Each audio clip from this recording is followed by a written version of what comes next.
Good morning, everyone. This is Brooke Rouse from the St. Lawrence County Chamber of Commerce. Thank you so much for joining us this morning. We have a great program that I know we are all anxious to learn more about, and we really appreciate the Associated Colleges of the St. Lawrence Valley partnering with us to share the reopening plans and the return to campus plans for the 4 colleges in Canton and Potsdam.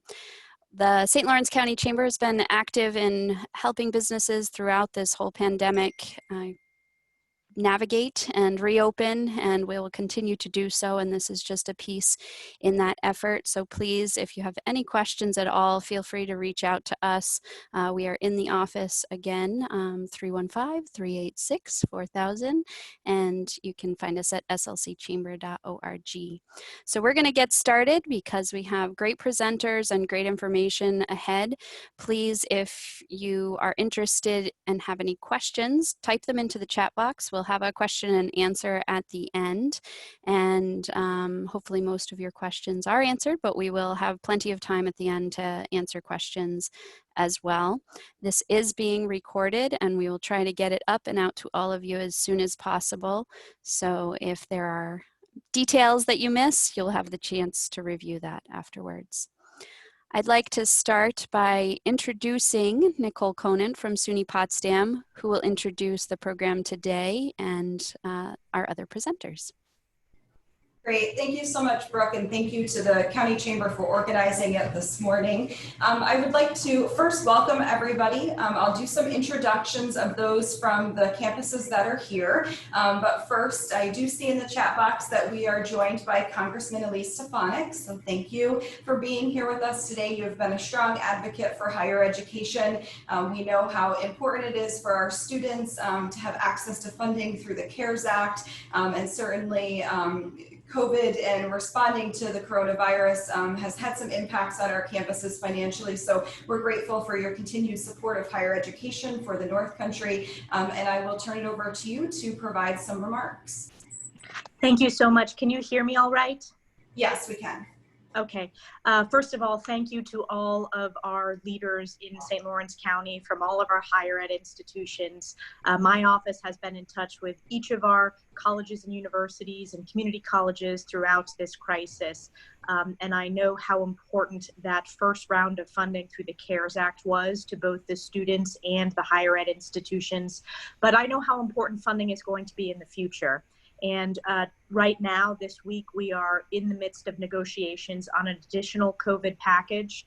I believe strongly that we need additional funding for our higher ed institutions, given the robust planning that each of you are putting into place to ensure that students are able to continue to safely learn as they head back in new ways, in a hybrid way this fall.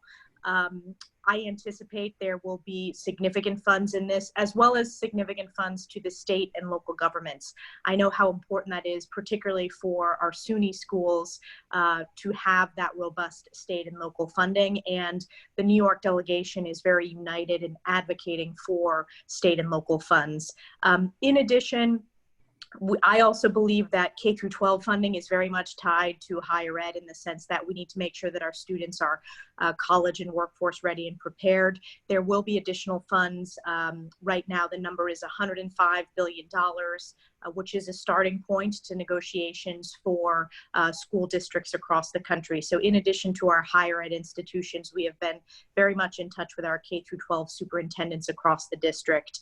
I have the opportunity to speak with many of the colleges one-on-one to hear from each institution about what your proposals are moving forward and how we can be supportive and what resources you need at the federal level. So we want to keep that communication line open, and I want to just thank everyone for their hard work.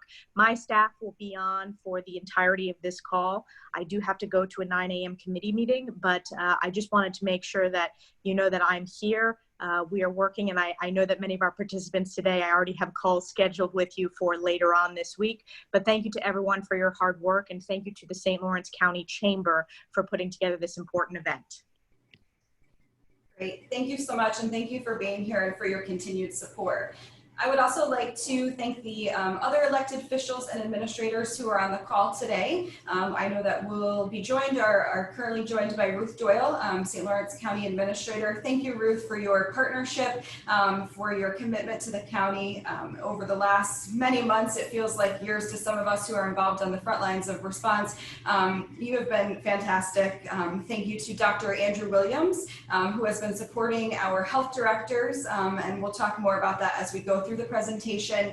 Matt Denner for your work with the EOC. I would also like to acknowledge that Assemblyman Walczyk's office is also participating in the call this morning. I know that the Assemblyman is currently busy. He serves on the Higher Education Committee. We are extremely grateful for his work on that committee. Today there is a hearing, so thank you for your support of each of our campuses. So I'd like to first start by introducing our team who is on the call today. We talk daily, if not hourly sometimes. The Associated Colleges of St. Lawrence Valley, for those of you who have never heard of this, is a consortium of SUNY Canton, Clarkson University, SUNY Potsdam, and St. Lawrence University. So the campus presidents of each of those campuses meet regularly, and then all of our counterparts, our community relations liaisons, student health directors all meet periodically. So I'd like to first introduce Clarkson President Tony Collins, who would like to speak briefly on Reimagine Education. Well, thank you, Brooke. I wasn't sure I was going to speak. The governor has an advisory council. We met intensely around higher education first and then K through 12 education.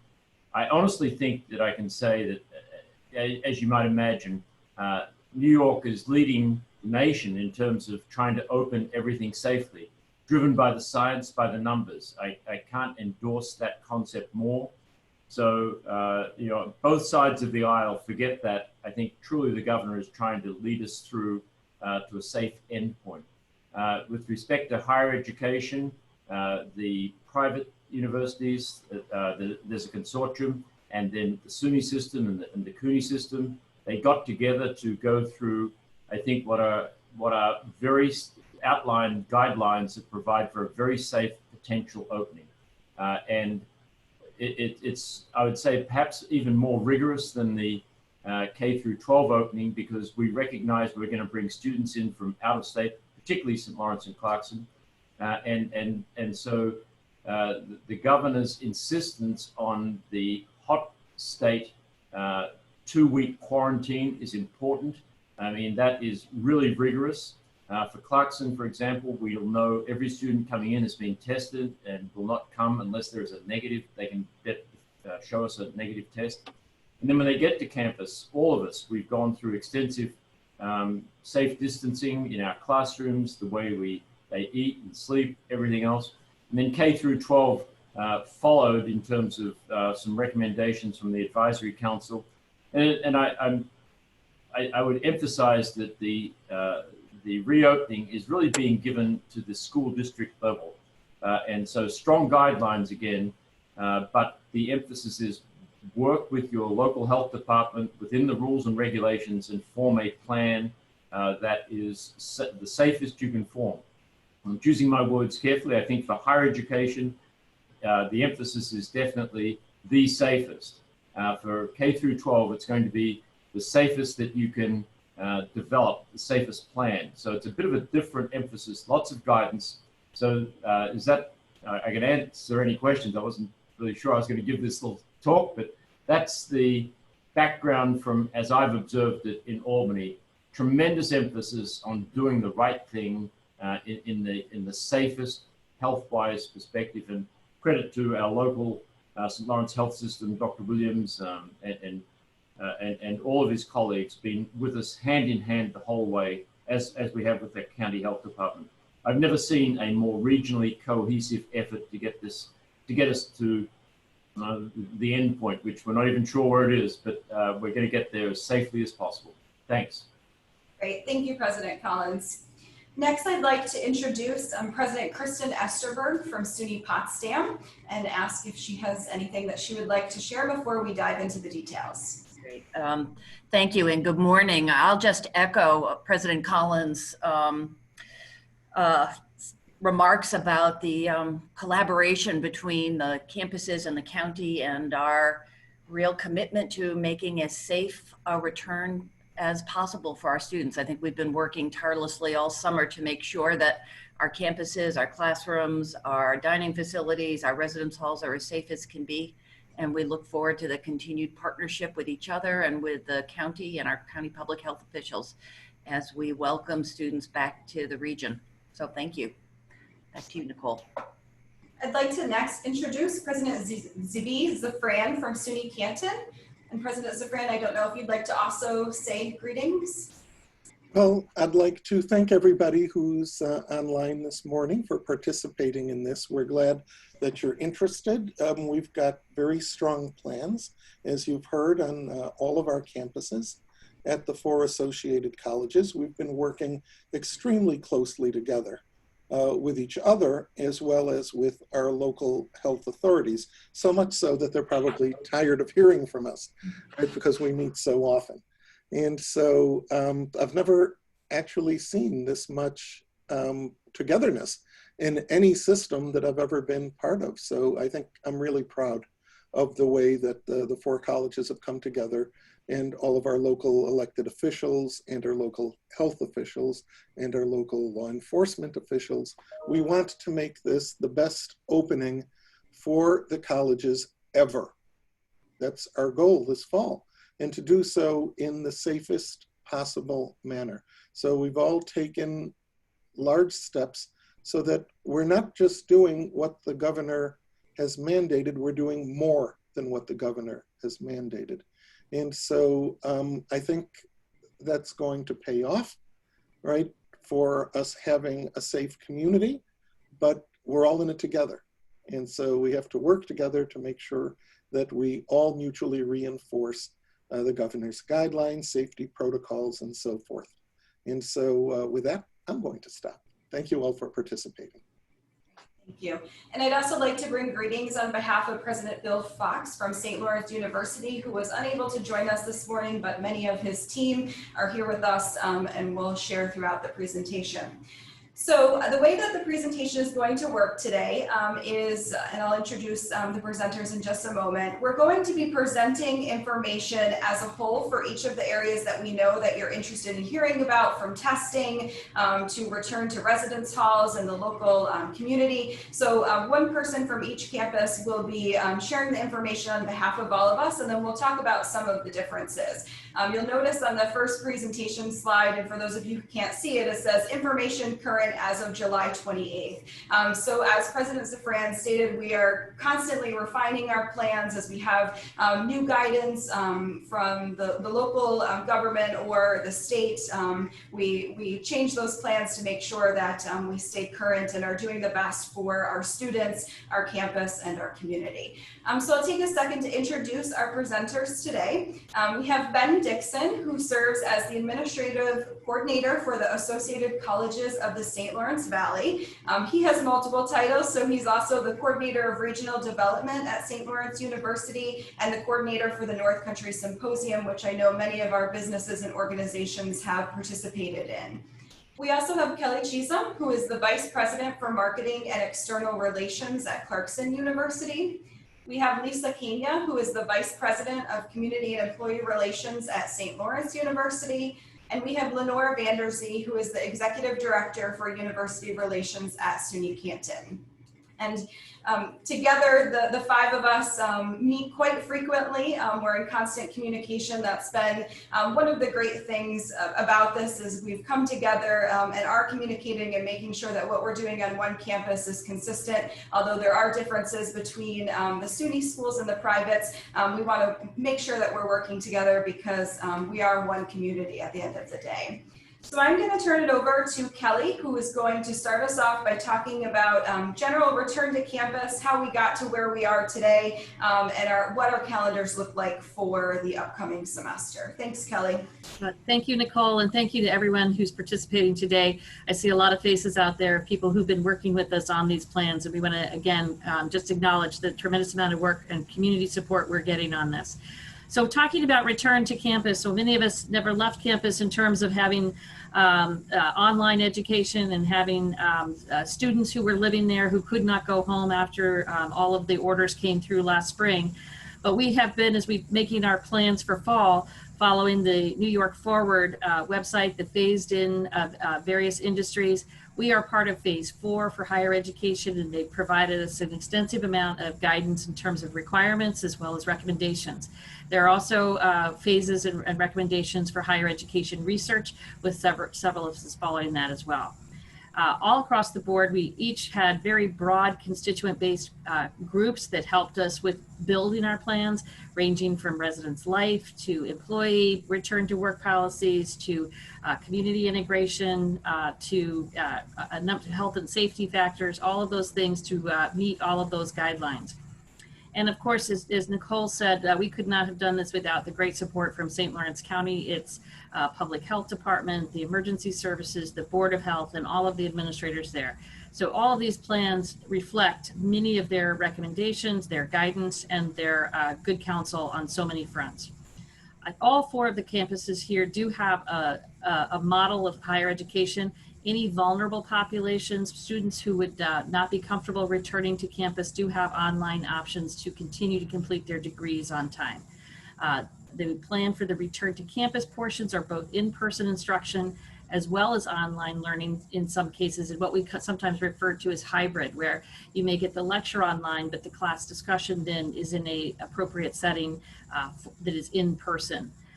Additionally, all of the institutions have a plan B, the contingency plan, that if the state needs us to close down again, much in the same way that we did in March, we are ready to do that in a very orderly fashion as needed. And I should say all of our plans are on our websites out there for you to see how each of those components work. In terms of returning to, if I could go to the next slide, Nicole. In terms of our academic calendars, several of us have changed our calendars to accommodate or better phase into the North Country community, our institutions. You can see on this chart here that we have Clarkson is doing a drop-off belonging. So if you were within driving distance, you could take a 3-hour block, move all of your room possessions into the residence hall, and then leave again and not return until you have your classes start. So by tomorrow night, we will have done a little over 1,000 early move-ins for that process, which will then alleviate some of the stress in the community in those opening days. You can see there that we, again, Clarkson's on the earlier side of arriving. We have students based on the New York State advisory list, the 31, I believe, current states as of today that are under a 2-week quarantine. Those students will be arriving by August 1st, and we will be quarantining them through August 15th. The same St. Lawrence has them arriving a little bit later to match up with their calendar date. And all of us are using a phased move-in process based on when our classes start.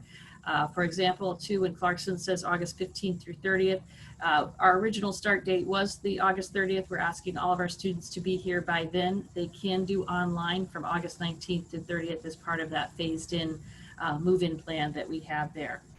All of the schools also are moving without a break. We have days that are like breaks, but we're asking all of our students, once you're here in the North Country, you stay in the North Country. We do not want traveling out of the region because we feel that helps to build some of the risk factors that we have. And so that should mitigate that. We all are going to end in-person instruction or on-campus living November 24th before the Thanksgiving holiday. Some of us will have final exams leading up to that November 24th, and others will do their final exams remotely and finish out their semesters in that time frame. We all do plan to resume education again in January, and we'll use all of the current guidance that's available to us in November to make those specific plans as in regards to the spring semester. Nicole, do we want to take questions now, or anyone of my colleagues want to update what I provided there on the academic calendar? Or yeah, and just a reminder to those who are participating that you can use the chat box, which is in the bottom right-hand corner of your screen, if you have any questions on any of the components. Terrific. I don't see any questions. So Nicole, remind me who I'm turning this over to now. I think it's You're gonna keep going. oh, Lisa. Actually. There we go. Good morning. This is Lisa Kania from St. Lawrence University, and I'll talk about our testing protocols and student health centers.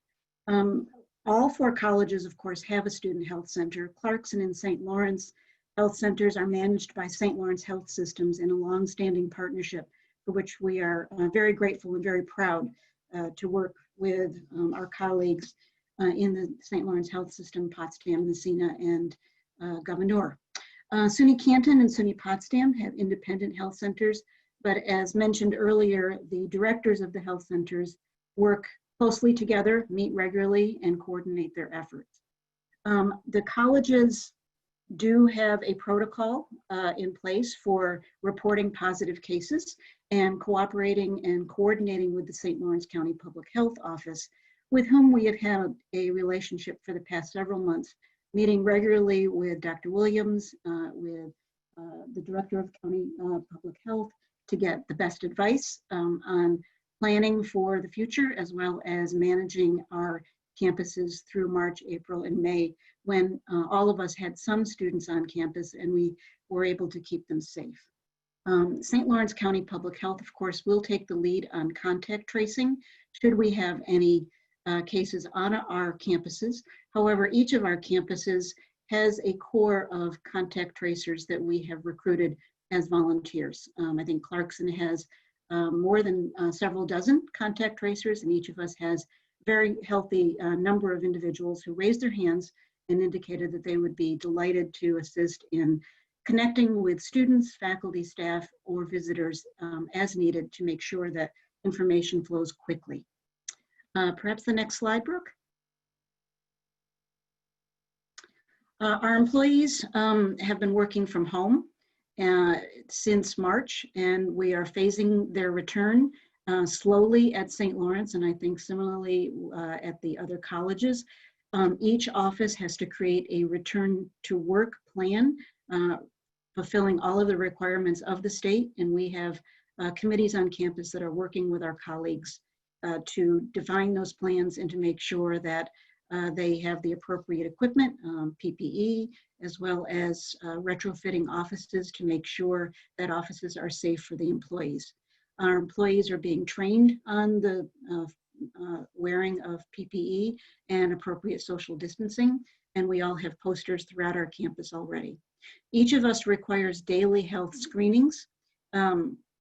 For our employees, we have either web-based or phone-based apps for this purpose, and follow up from our human resources or our health services offices to make sure that we understand the responses that we're receiving. We also at St. Lawrence will require testing for on-site employees once our students return. Our testing begins in August. August 17th will be our first clinic, and all employees at the university will be tested in a clinic during August, a second clinic in September, and then at least once a month for the rest of the semester. Next slide. And I think I might have jumped in on one of my colleagues. So if I am overstepping, let me pass to another, but did I overstep already?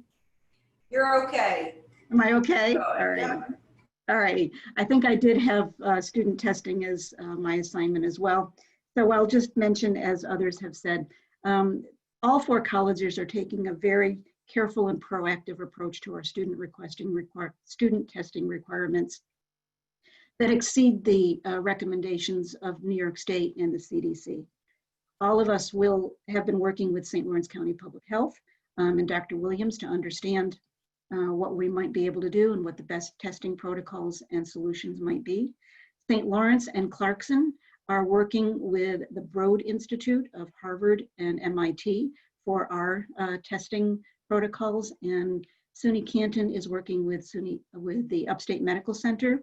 SUNY Potsdam, I'm unsure of your testing partner, but I know that you have testing in place for your students.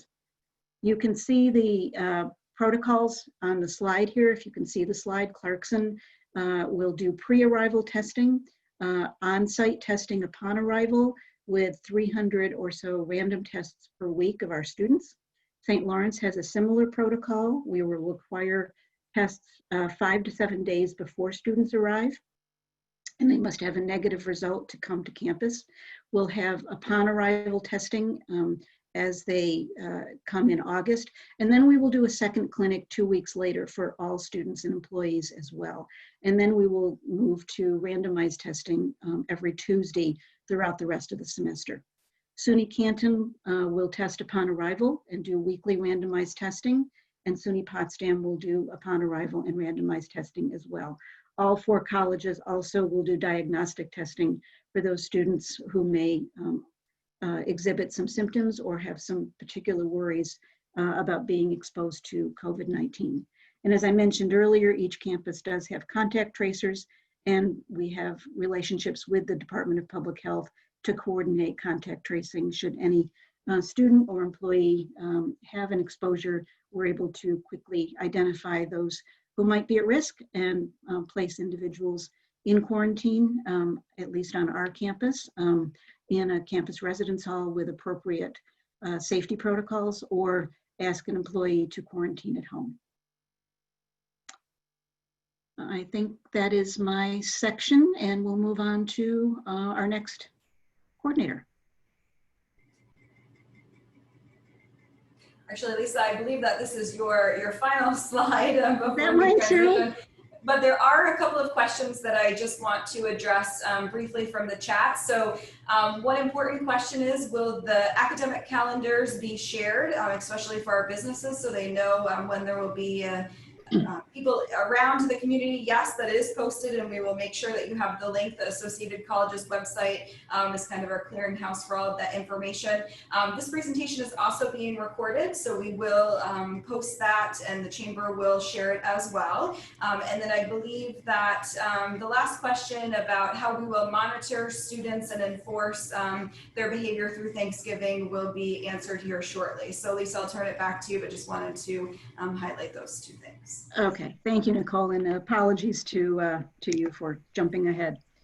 Student requirements for all 4 campuses look very similar.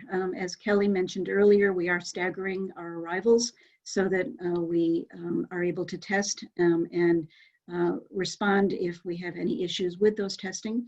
And we have each of us a very detailed plan for our students for their social physical distancing in the residence halls, in our dining facilities, in our classrooms, on our campuses. Each of us has a social contract. St. Lawrence's is entitled the Laurentian Pact, and it's very detailed to help students understand how to maintain safety for themselves as well as for their fellow students and their faculty, their staff, colleagues, and the North Country community. We are stressing with them in every communication the mutual responsibility for safety, and that being in a college campus is both a privilege and a responsibility, and we want them to meet those responsibilities well informed before they arrive. They will be required to wear their face coverings when they're not in their private rooms. So in the hallways, in the restrooms, in classrooms, wherever they might see another human being is a simple way to describe the requirement for face covering usage. And they must adhere to all campus policies, both on and off campus. At least at St. Lawrence, in our Laurentian Pact, we do outline potential consequences for violating our expectations. We will consider the nature of the violation and the disciplinary history of a student, but one of the consequences for violating our policies at St. Lawrence could be separation from residential living and returning to home to continue their education online, assuming that the courses that they've enrolled in will allow complete online access. So the consequences are serious, and we're working very closely with them through our student life professionals, our faculty, advisors, and others who are in contact with students and their families to help them understand what life will be like at college in the fall for everyone's best interest. Thanks, Lisa. Lenore? Hi, everybody. Thanks for being here. I've been asked to address visitors to our various campuses. In general, we are saying that virtual is better, trying to reduce density on all of our campuses and keep everybody safe. SUNY Canton is allowing visitors in limited outside groups on campus as long as they follow safety protocols, reduce density, social distancing, limits in terms of the group size and facility size. We are encouraging folks to use virtual meetings whenever possible. And for the 3 other campuses, SUNY, Potsdam, Clarkson, and St. Lawrence, visitor access is restricted to necessary business purposes only, and they're asked to make appointments with the offices that they would like to visit. All of our fitness facilities, and I know this is important in our community, unfortunately, under New York State order, our fitness facilities remain closed and will until fitness facilities are allowed to open. When they are allowed to open, many campuses are focusing on their faculty, staff, and students in their fitness facilities. But of course, we're all operating in a situation of great unknowns, and we will keep the community posted as to those plans as they develop. There's also some campus-specific information. We are doing a lot of stuff the same, but some of us are doing things a little bit differently. As for SUNY Canton, we're going to full on-campus staffing starting on August 3rd, following safety protocols, including physical distancing, staggering office times as necessary, especially in shared offices, and accommodating folks' needs in terms of childcare and health concerns. But we are considering ourselves open for business. As I said, we are welcoming visitors within some safety constraints, and we're very excited to welcome our students onto campus. While we're not requiring faculty and staff to be tested at SUNY Canton, we are strongly encouraging them to be tested, and we hope that many of them will. I would like to open it up to my colleagues for their more campus-specific information. We can start with Clarkson. Thank you, Lenore. And as a lot of things are similar, but just slight variations, employees at Clarkson are back to work. And the guidance that we've been using is if your job can be done at home, you can continue to do that at home. But if your job is best done at the institution, we are making those accommodations. So we anticipate 50 to 75% of our workforce will be back in their workplace offices on our Potsdam campus by the time classes start. That, of course, includes people teaching in person and those directly interacting with students through that. The same with testing. Testing is available in the community. We feel it's an opportunity.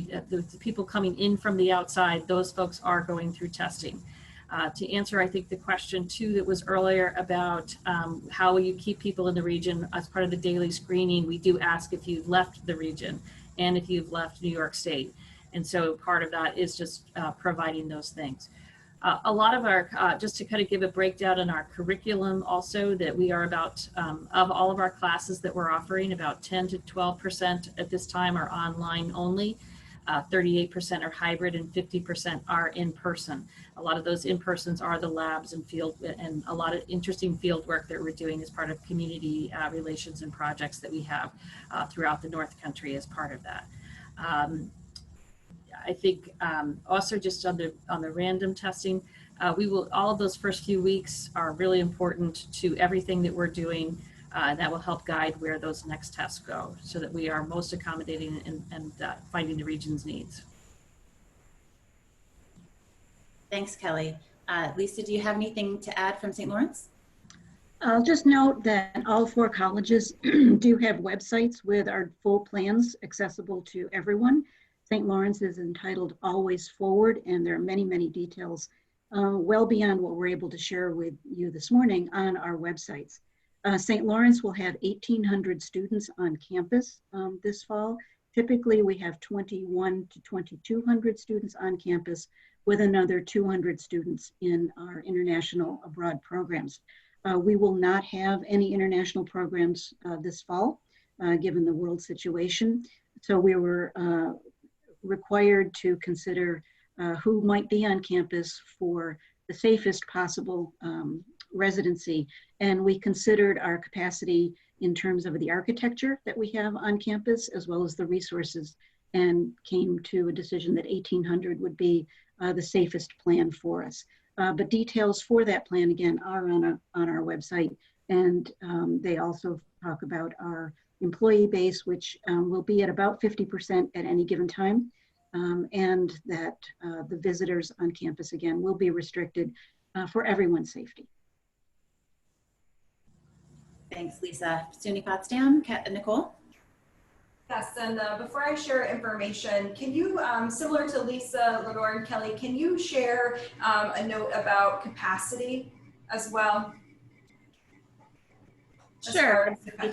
So we're welcoming students back to campus in our residence halls.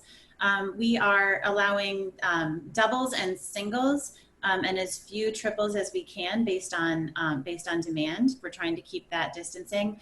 Our residence halls are, in terms of our architecture, I think well suited, oddly, for a pandemic, in that they're separated into pods with restrooms that are used for certain student groups. That makes it easy for those pods to be to be together while being physically distant from others as well. So we are at full campus capacity for our residential students, and we really look forward to welcoming them back. At Clarkson, we are not using any of our triple room spaces, and so our capacity, we are meeting our capacity with singles and doubles. We have a variety of different housing available. A lot of the apartment style housing, again, is well suited for family pod type units. We're starting the semester by asking students to only treat their direct roommates as those that they would be comfortable not wearing a mask in front of. And we will then monitor and watch that as the semester wears on to see if we can make any loosening of those restrictions and extend, quote unquote, the family unit as part of that. Thank you. So as far as SUNY Potsdam, we also, similar to the other campuses, are currently working on what we call our essential services list. So we have approximately 200 employees who are back on campus, and that's the state's definition. Of course, all of our employees are essential, but that's how we call them. We'll be phasing employees back based on priority. Student-centered first, beginning around August 7th.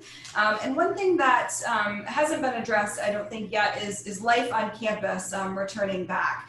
Certainly we're looking, and I believe this is the case for every campus, at our classrooms and the capacity of the room, and ensuring that there's 6 feet in between all of the desks and chairs. Our faculty will be wearing face coverings or face shields. We're looking at, very unique to SUNY Potsdam, Crane School of Music. As you can imagine, with musical instruments and singing, there's lots of droplets in the air. So we're exploring creative alternatives to offering in-person for those faculty members who do feel comfortable. Our faculty and staff have worked incredibly hard.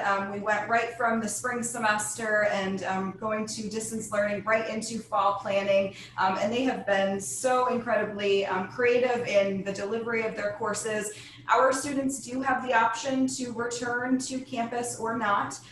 We have a lot of students who have special circumstances. We have a small number of international students. I know that myself and the other community relations folks on the call are monitoring the Canadian border because we do have students who commute back and forth. So we're in close contact with the border as well. Some other things to share. We are also, we have lots of space in our residence halls, so we're following the guidance of the public health department as far as quarantine and isolation. And as somebody mentioned, and I can see in the chat that there's links to all of our individual plans. We have a plan for the plan for a plan. So we have a quarantine and isolation plan that's separate from the main plan. We have plans for how students will come to campus, how they will leave campus. So I do encourage you to check out those plans for more information information on specific areas. And I believe, Brooke, if you want to go next slide, this is, again, just links to all of our campus plans. We will make sure that the slides and the presentation are shared so that everybody has access to that. And I believe if the campuses don't have anything else they want to highlight, we can turn it over to Ben. Okay, Ben, you can take it away. Okay, thank you very much. As everyone has noted, these campus plans are very robust, they're very detailed, they're very well thought out, and you are able to engage in reading those campus plans and reviewing them as you wish. The campus plans are provided here, but they are all also can be found on the Associated Colleges website. And you can see at the bottom of the slide, that website is associatedcolleges.org/return-to-campus. And all 4 of the campus plans are linked on that page.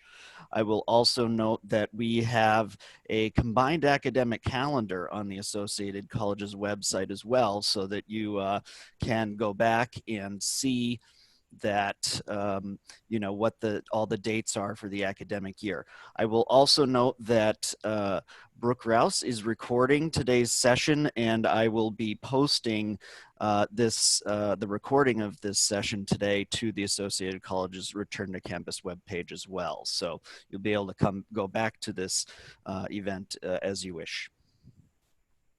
Next slide, please. So it's very important to recognize that a major component of our efforts is in community engagement and helping getting the assistance and guidance of our community in this process. We recognize that our universities are part of our host communities in Canton and Potsdam and St. Lawrence County. And so it's very important for us all to work together in this reopening process. I'll note that amongst our engagement efforts, we are working very closely with a number of community entities. We've been working with the hospitals, with the county public health, our municipal leadership, the village and town boards, law enforcement, working with everyone, the village, police departments, sheriff's office, New York State troopers, Customs and Border Patrol.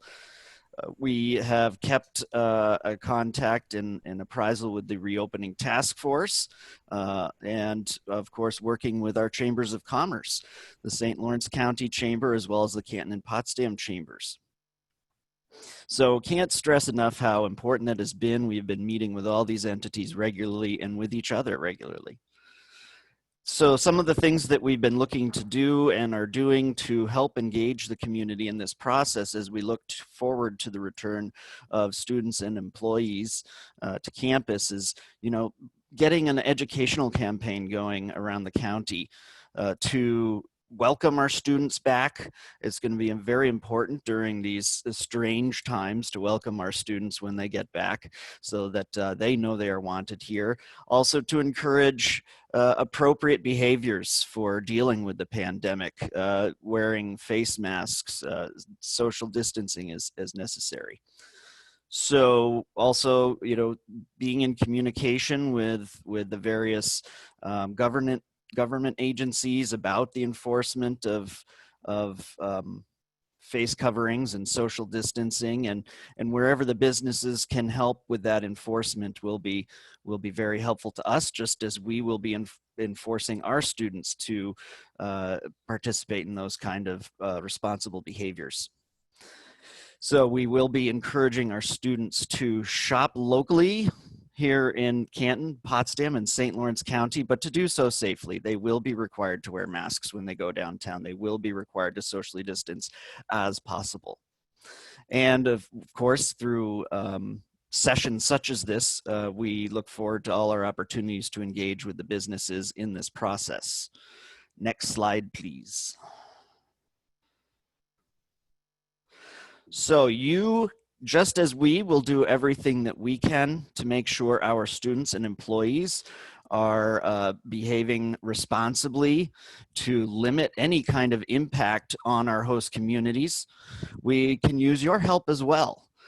This is definitely a relationship that we need to work together to ensure that our campus constituents are safe and healthy and our community members are safe and healthy. So for those of you who have businesses, if you can ensure that your employees and your customers are wearing masks and social distancing as well, and adhering to New York State guidance on reopening and any occupancy limits that may be placed upon your business, that will be very helpful. It will help to protect everyone. Of course, anything you can do to assist in the social marketing process for safe behaviors is also welcome. The chambers are providing posters encouraging mask wearing. You're most certainly welcome to get some posters from the chambers. Anything you might post on your social media to promote safe behaviors with your customers and clients as well, it would also be appreciated. And finally, considering the impact that the pandemic has had on our country and all of our people, and the racial unrest that is happening around the country, the students and faculty and staff returning to campus may have some uncertainty about what the world is going to be holding for them in the new semester and the return to campus, the return to the North Country. So anything that you can do to help welcome those students, welcome those employees as they come back is going to be very impactful. I think we have a very special community here in the North Country, and let's make sure that we are extending that welcoming nature to the students and faculty and staff as they come back, so that they have a good experience in that return. So anything you can do to put posters in your windows, post on your social media. Of course, students love incentives if you want to provide any of those in the return to campus. So everything that you can do to welcome our students, welcome our staff and our employees back is going to be of great assistance. So that is what you can do to help us, and we look forward to working together with the business community to make sure that we have a great return in less than a month. Nicole, I'll turn it back to you. Great, thank you, Ben. So unless any of the campuses would like to share any final thoughts or pieces of information, we'll turn it over to Brooke, who will facilitate some question and answer. Wonderful. Thank you so much. Great information. I would like now to request that our attendees flood the chat box with questions. So please feel free, and if you're more comfortable sending a private message to Nicole or you can do that as well. There's no question too silly or too small, so don't hesitate. I have a list of questions. I've obviously been working with businesses closely throughout this whole period of time, and as the plans have been posted, I don't know if any of the businesses have read word for word all of them. So that's one of the reasons we're here today, to hit some of the high points. But I just wanted to shoot with a couple of questions that I don't think were addressed. One, obviously for businesses, downtown businesses especially, but any kind of restaurant, lodging type businesses, the number of people in a community is a big impact on business. So can you talk about sports and what the plan is there, and as well as visitors, for example, for parents or visiting lecturers or performers, things like that, family weekends, other admissions weekends, are those kind of activities happening? So sports, and then kind of the typical fall on-campus activities that would bring people from outside in. And maybe we could go down unless there's a general consensus from all of you. That's a lot of questions in one, Brooke. but I can certainly address for SUNY Potsdam. So as far as third-party users, so these are outside individuals who want to use our campus to host their event, conference, we are prohibiting that through January 1. However, we are allowing certain organizations such as first responders or emergency personnel that want to use our campus for professional development. So that will be allowed. We will be starting with smaller admissions tours beginning on or around August 1st. And are ensuring social distancing as we do the campus tour. We always offer a virtual tour, which is an option for people who are interested in the campus. Let's see, you asked about sports. So we are a member of SUNYAC, and they have suspended fall sports. So we will be looking to the first of the year to have our athletic events. If and when we do have games, right now games are spectator free, but with not having games, we'll look to the guidance in the new year. One of the things about this is there is the higher ed guidance, and then we also have all of the other guidance as far as office space, occupancy, all of that. So we're kind of following multiple layers of guidance from the state at this point. And I can't remember what else you asked, so I'll turn it over to my colleagues and then we'll fill in as appropriate. And just a point on things like family weekend, will that be occurring at SUNY Potsdam? And then the rest of you can address that as well. Yeah, so we are certainly trying to limit the coming and going to campus to help reduce density and stop the spread. So a lot of our events will be virtual for our beloved Crane School of Music events.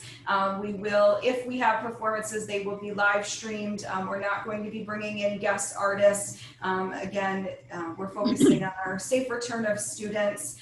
So as far as family weekend, we'll be doing some virtual things.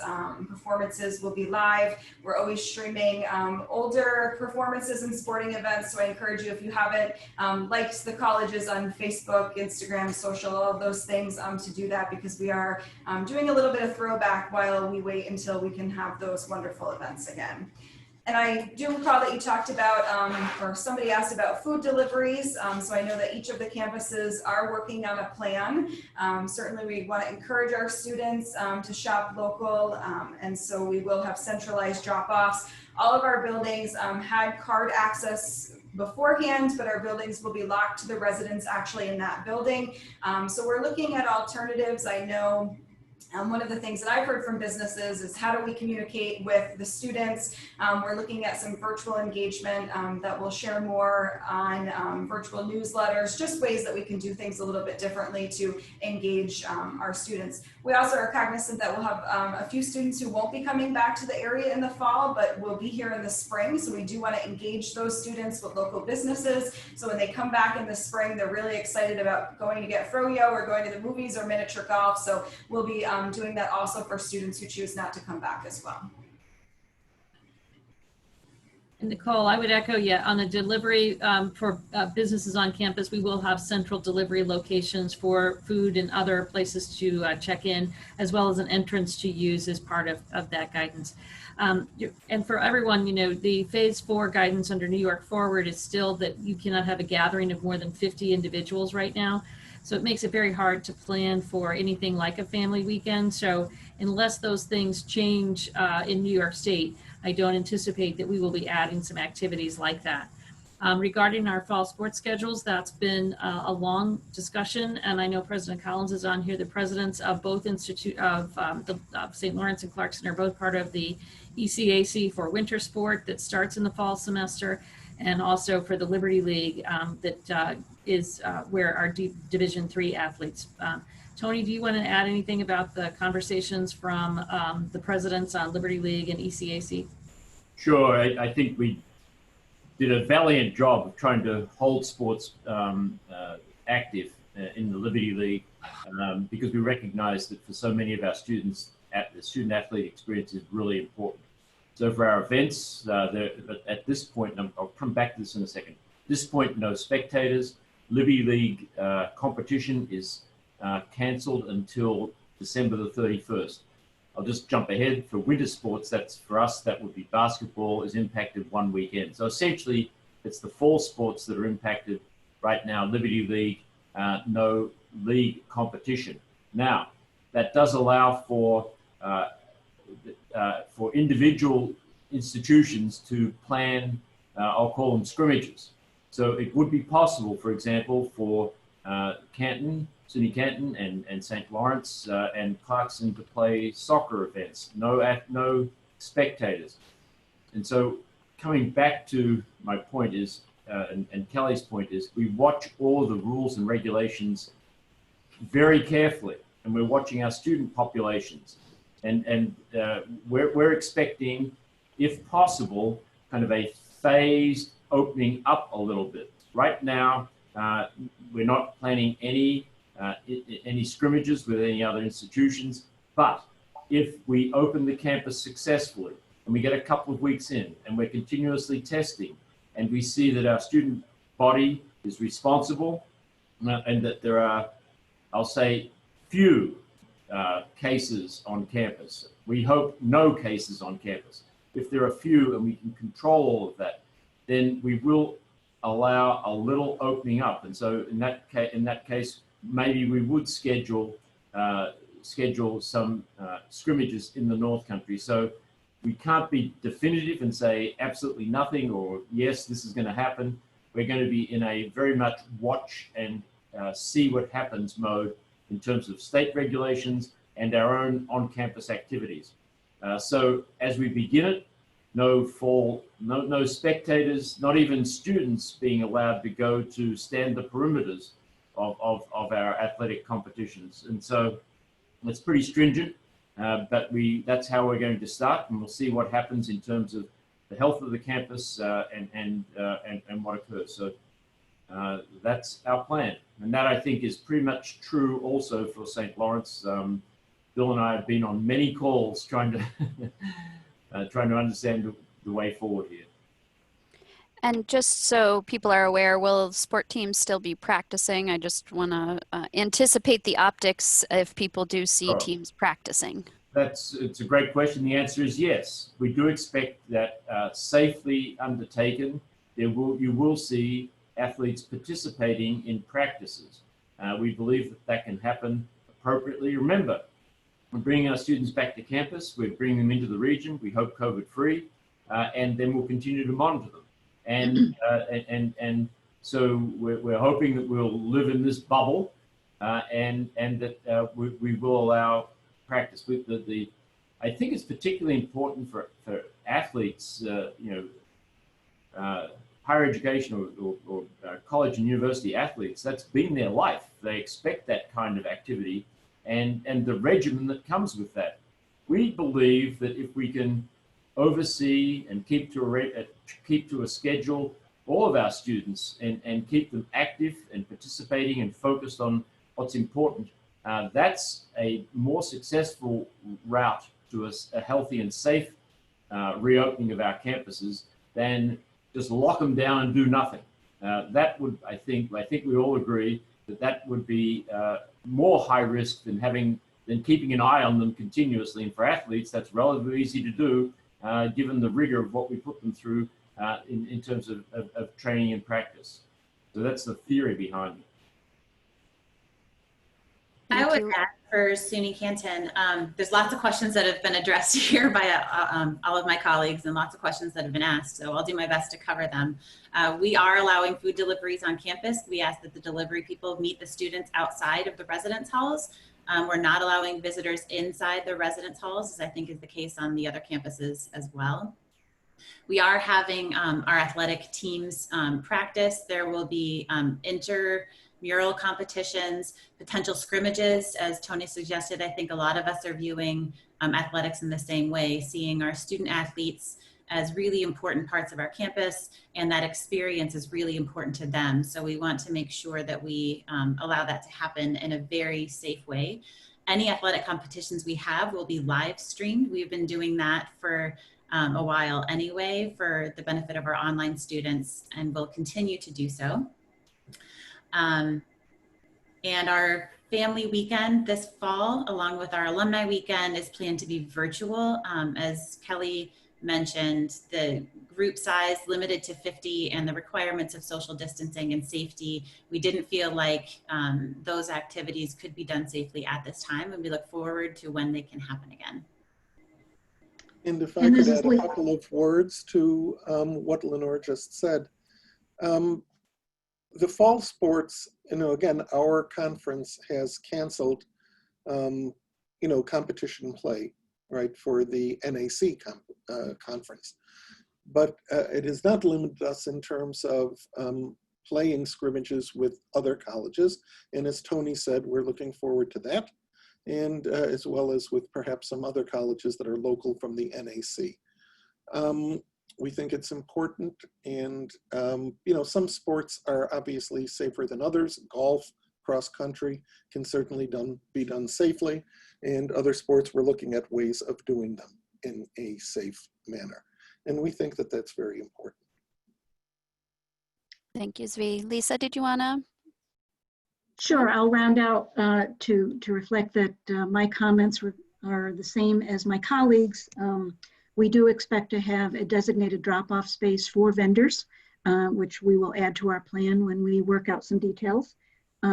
President Collins reflected St. Lawrence's athletics plans very well, so I won't go into any further details. We typically have a family weekend and a homecoming weekend during our fall semester. This year, we are combining those two events into a single event called the Laurentian Weekend, and it will be virtual. So we will focus virtual events on our families as well as our alumni, and try to engage all Laurentians together in the fall in a way that we hope will be innovative and inspirational to everyone who participates.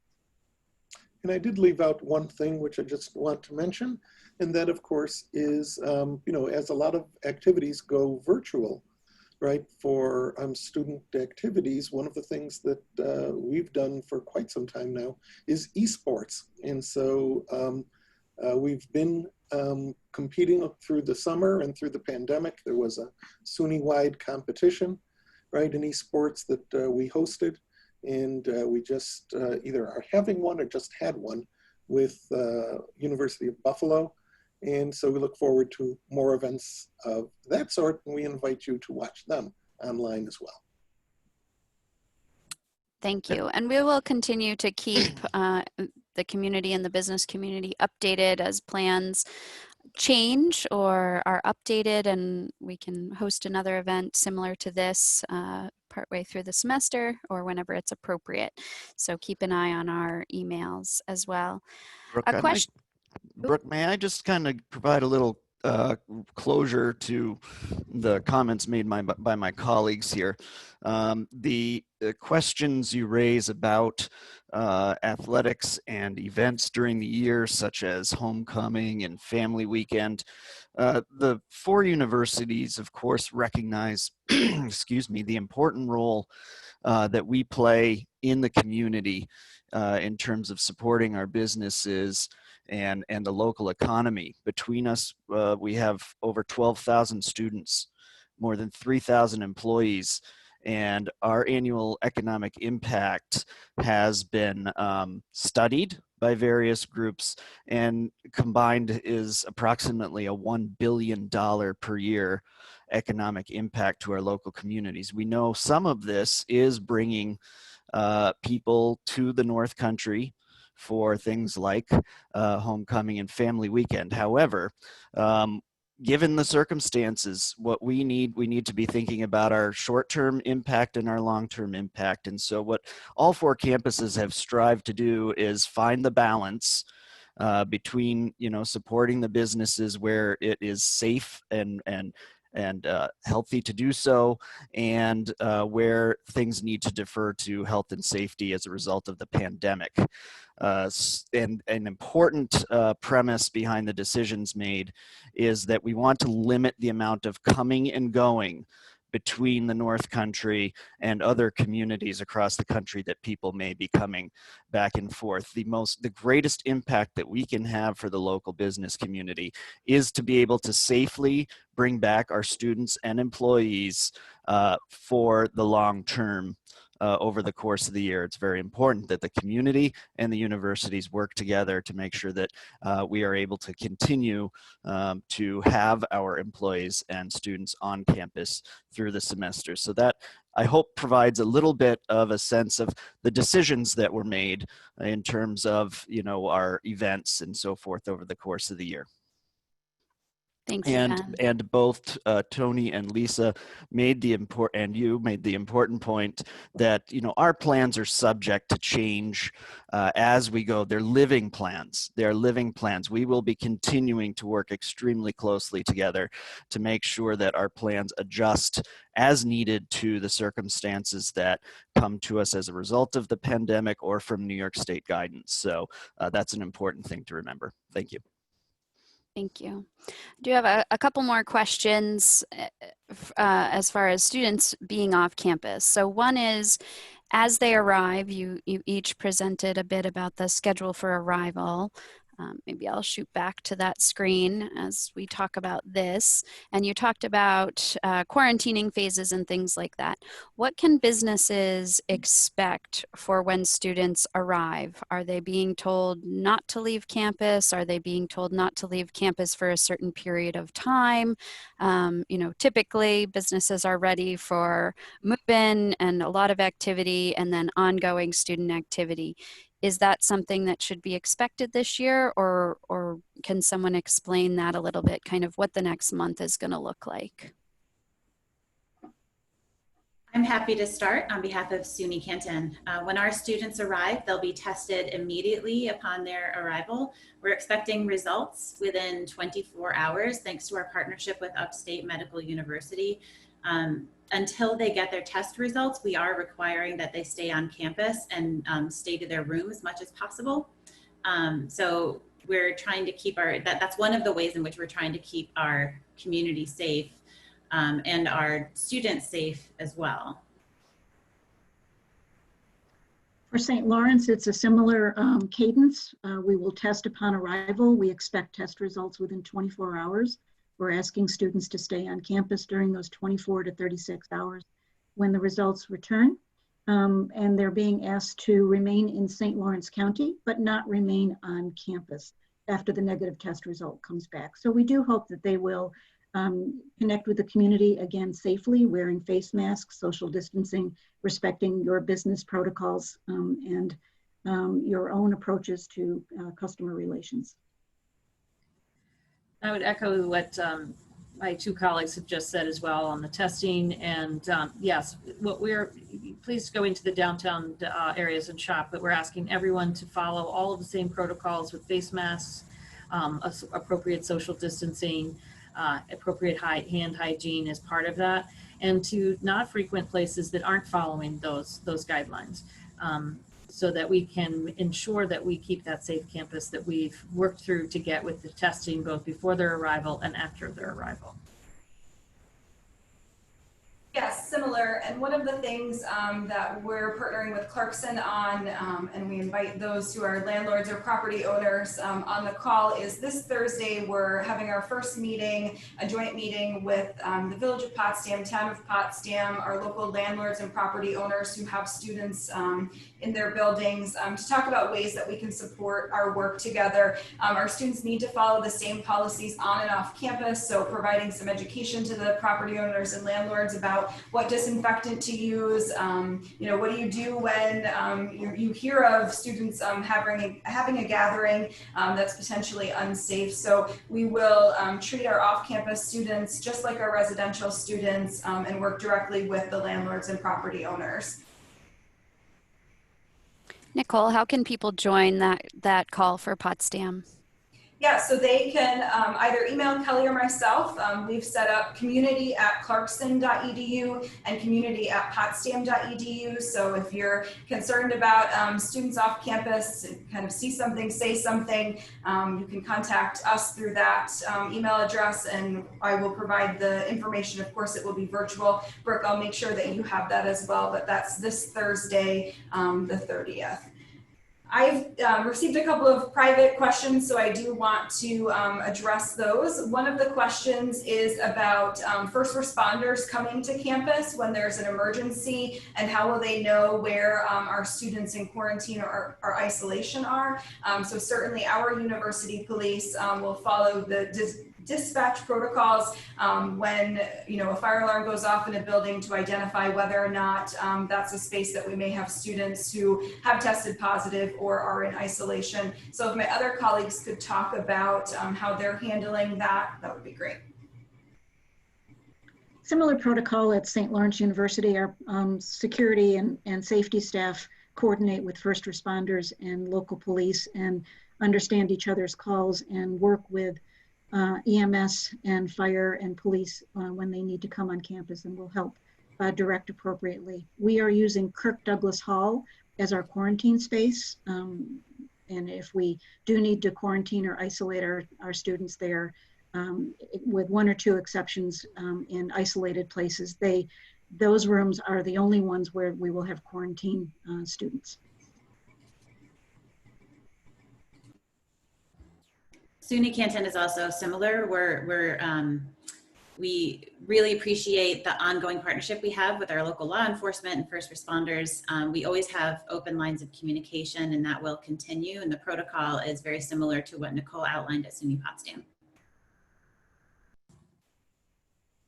And we've been doing the same, providing all of our dates and move-in information to our first responders and the local law enforcement. Thank you. To follow up on the comment about students living off campus and local landlords, I think that's a great idea. Nicole, I'm glad to hear that's happening. Can you speak about how students off campus, students who are living off campus, what is the expectation set on them, or what rules apply to them? St. Lawrence has about 25 students who are approved to live off campus.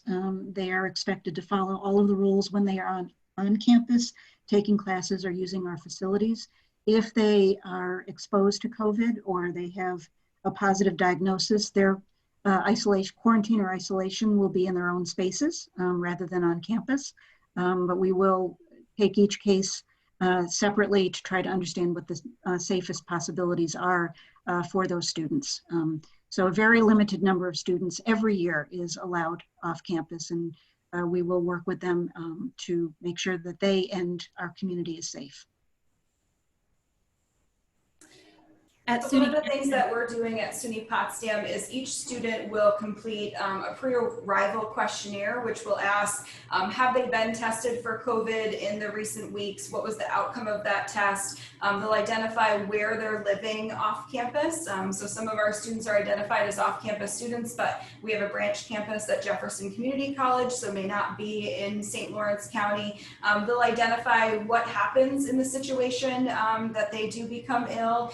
They have to share who will bring them their food, get their mail, all of the things that we're considering on campus to avoid contact. Our off-campus students will need to have a plan, and I believe that's similar for Clarkson as well. Kelly, you have a safety plan for each student, is that correct? Yes, every student has given us a wellness plan for themselves, so that that's helped us guide understanding how much quarantine and isolation space, what they plan to do if they get sick with COVID-19, where they will go, if that's going home, and that we use that information to further guide our own quarantine spaces and isolation spaces on campus and what we set aside for that.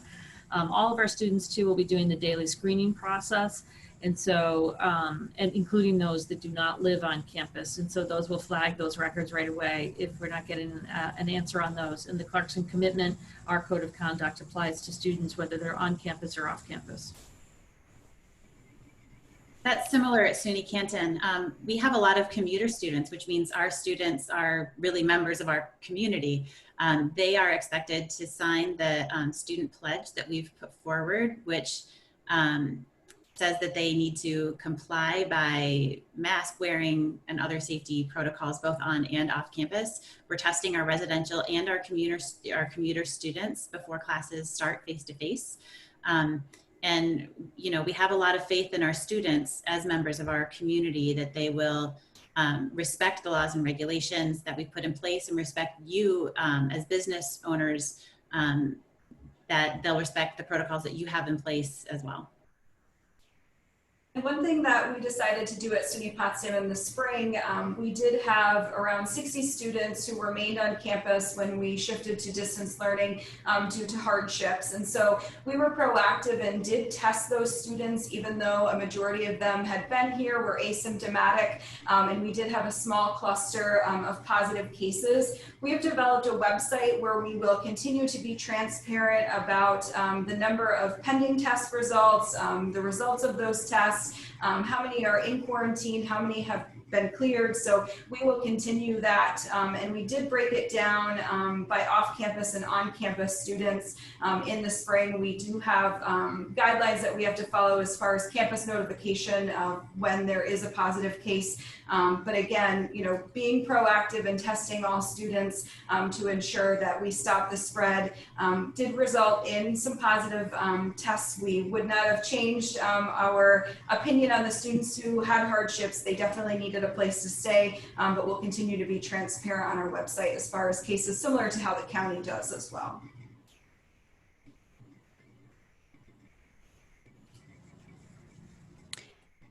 We're going to wrap just put a plug in there as well. And I know that one of my colleagues shared this a little bit earlier, but you'll see in the chat box, we've all put our contact information.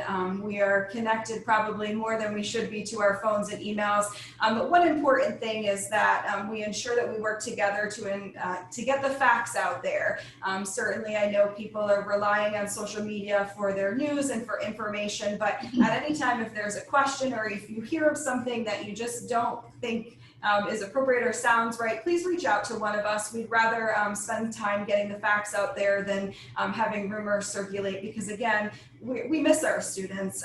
You know, we're on campus and we look out, and in the spring our campus was empty, and we'd get excited when we saw somebody walking their dog through the quad because there was nobody here in the spring. So we want to bring our students back. We want to bring them back safely. What we do in the fall will most certainly impact the spring.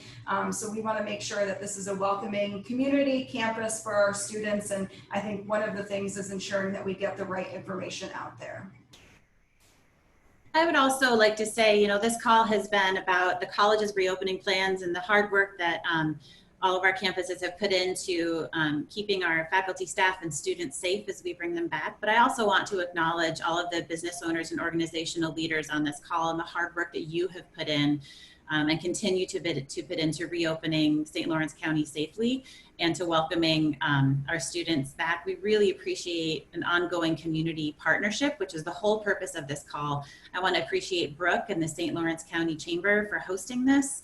It's such an important forum for us to be able to communicate with one another, and as Nicole said, to really be open and transparent with our colleagues across the community. We're all in this together. We're all part of the same communities, and we're so appreciative of your community partnerships. Can I just, that's well said, and can I just add that whether we like it or not, I think the eyes of the state, maybe even the nation, are on us, because we're opening we're in the first group opening up higher education, and we're so fortunate that our region is the best region in the state right now, and so that combination of people watching us and being in a great region gives us all hope. But I would just emphasize that it's really a team effort, and I'm encouraged by the conversation and the questions that are coming forward. It's clear that people are down into the detail, and unfortunately that's what is required. So I think I can speak for all of the presidents. I'm not giving them a chance, but I will say thank you. This is a major team effort, and we can get through this, and I think we can do it very successfully, and I think we can literally show the state and the nation how to do it well. So thank you. Thank you all. This is very helpful, and certainly I've included my information in the chat box as well. If anyone wants to reach out to me with more questions or to be added to our e-blast that goes out every week, please do that. I've also listed our COVID site in the chat box. Visit stlc.com/COVID-19. And we have there also a tab for reopening supplies. So if your business is offering anything that can help the colleges or any other businesses as they reopen, or individuals, please get in touch with me and we'll get you added to that list. We would love to keep as much money locally as possible, as always. But if you are supplying something from floor stickers to sanitizer to plexiglass or whatever, we want to make sure that you're on that reopening supply list. Again, as many dollars we can keep local is important. I also wanted to make sure that the businesses know, hopefully you do by now, that you have a very strong team here really across the entire county, from public health, our elected officials and emergency services, everyone that's been mentioned through this call, really working to keep St. Lawrence County open and safe and moving forward for everyone has been an extreme effort and something I'm proud of in the county. For businesses specifically, the St. Lawrence County Chamber and the St. Lawrence County Industrial Development Agency, as well as the Small Business Development Center at SUNY Canton, are all members of the reopening committee with the county officials.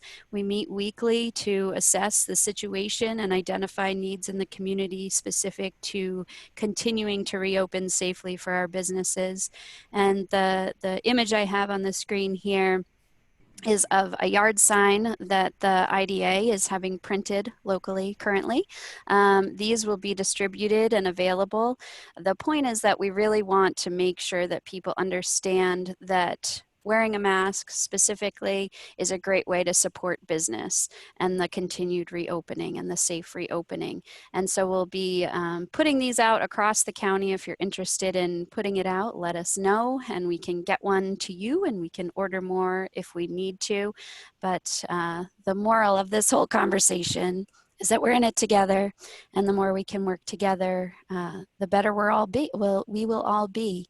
And just to keep communication open, if you have any concerns or questions, come directly to the source. Feel free to contact me. All of these fine people are in touch with me on a almost daily basis as well, or contact them directly. The rumor mill is certainly not helpful right now, and all of these folks are available to answer questions and address concerns as immediately as possible. So do not hesitate to do that. I will sign us off unless there are any other comments from anyone else, any of our presenters, or any lingering questions. All right. Brooke, I'll post contact information for the point people on the Associated Colleges website, associatedcolleges.org/return-to-campus. Perfect. Thank you, Ben. And again, today is July 28th. This information could be changing, but we hope that it's true, at least for this month, as we reopen and welcome the return to campus. But this is being recorded, and it is July 28th, and this information is accurate as of today. And we look forward to keeping in touch with you and looking forward to a great fall. So thank you again to our college representatives for all of the hard work. We understand this has been a tremendous effort, and to our public health folks on the call as well, the work that you're doing in partnership with our colleges and our businesses, we appreciate very much. So I wish everyone a wonderful day in beautiful St. Lawrence County, and we look forward to hearing from you soon. Have a great day, everyone.